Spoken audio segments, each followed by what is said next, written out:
months in lockdown in Auckland. We are back on the road, our first official trip in the camper. We're just currently at Bombay, had some lunch, and we're waiting to get through the border out of Auckland. We still have police manned borders, although supposedly the border has lifted.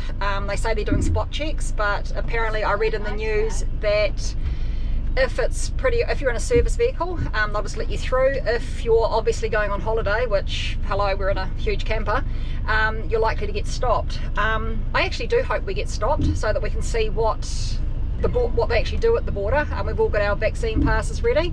So at the moment there was actually a power cut while we were here having lunch, so there's a bit of a hold up to get out, but we'll see how long it takes. But if we do get trapped, here we are in the camper with everything, including the kitchen sink, so we're sweet. Well, that was a huge letdown.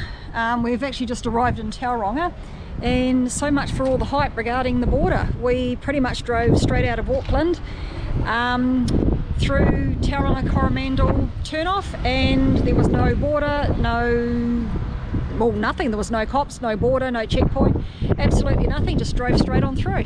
So we're just in Tauranga now, just going to go and do some shopping. Just found Countdown, which is where we shop anyway, and parked over the side here.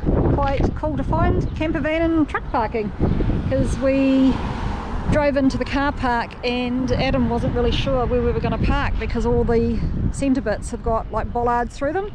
But yeah, there's a whole big row here for trucks and campers. So I guess Tauranga is quite known as a camping touristy spot, so I guess they cater for us. So just going to go and see who's going to come shopping and fill up with supplies. Hello person. Hi, getting fresh air. Second person. You guys going to come to the supermarket and choose some snacks and stuff? No, I want to sleep. I'm sick and dizzy. Oh, okay. Ta-ta for now. Bye.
Okay.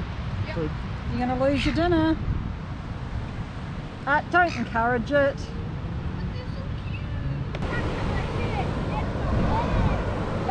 Day 2 at Mount Maunganui. We're just killing time at the moment because we're getting the awning fitted to the van today. So we've just come for another walk. I don't think I know that one. And going through Multiviki Recreation Reserve.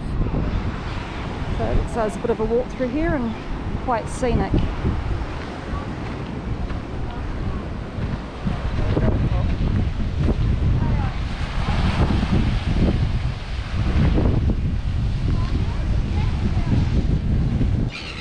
So the straight ahead option goes straight up to the point. It's quite an easy, probably about a 5 to 6 minute walk if that. And quite nice views from the top. Lots of seagulls. We're the only ones up here at the moment. You can stand right up on the rocks up there and see all the way over.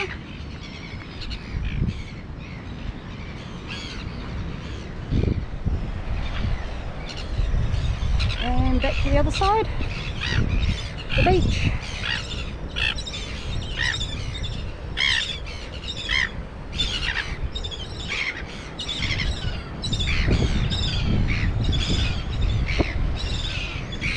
Waiting for a bus to Bayfair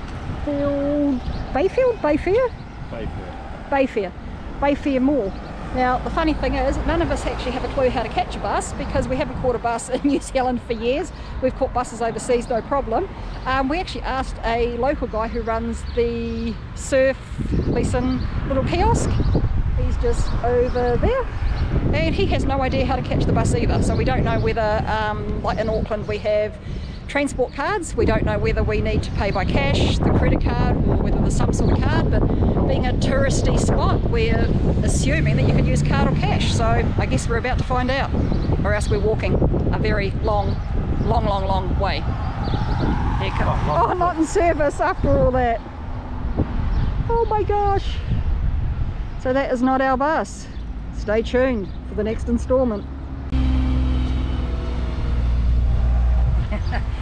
Turns out that was actually our bus. The guy had, poor bus driver, he's reasonably new, had no idea he was actually driving around with not in service on the front. So luckily, as he said, nobody else was waiting at stops and he just tootled on past them. Turns out we could pay with cash, and we got a good deal because poor bus driver, who is new, had no idea what to charge for the kids because they were 13 and 15, so he didn't know whether they were classed as kids or adults. So of course we haven't caught a bus in New Zealand for I don't know how long, so we had no idea what we were doing either. So we just paid for 2 adults and the kids got on free. So now we're just at Bayfair, and I guess this will be it for the rest of the day until we go back and pick up the camper.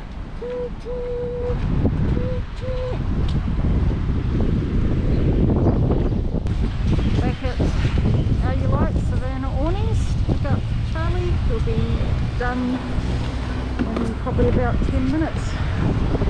This was our camping ground from last night, around the back of the building. It's quite an industrial area, and this was where we were parked up for the night.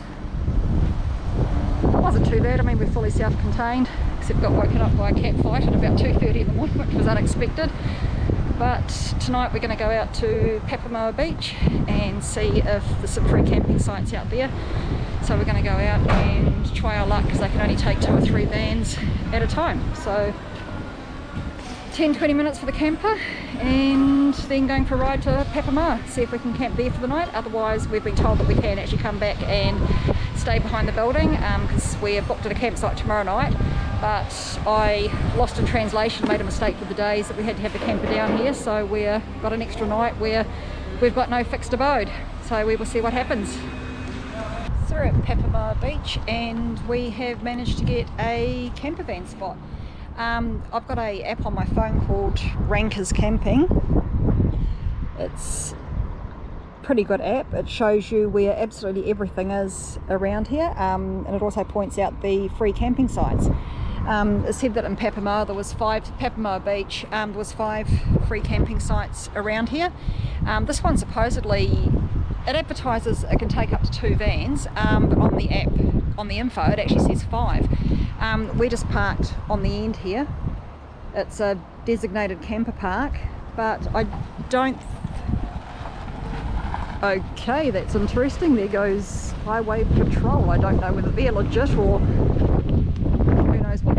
Well, they must be, I guess. That's weird, never seen one before. But there's all these spaces here, so I presume other campers can come in. I was just about to say I don't know if they actually police it, but I have no idea what that is. So yes, it's got 911 on it, so it looks American. Weird. I wouldn't have even thought that was legal. Oh well, obviously haven't been stopped, but yeah, I wouldn't have thought that was legal, having a car done up like that with flashing lights on the top, but anyway, it seems to be. So yeah, quite a big area, lots of vehicles. I don't know if anybody actually polices it per se, apart from those 2 wallies in that souped up car. So yeah, we'll be staying here for the night, because particularly Emma wasn't too keen on staying in the industrial area at the back of the factory last night.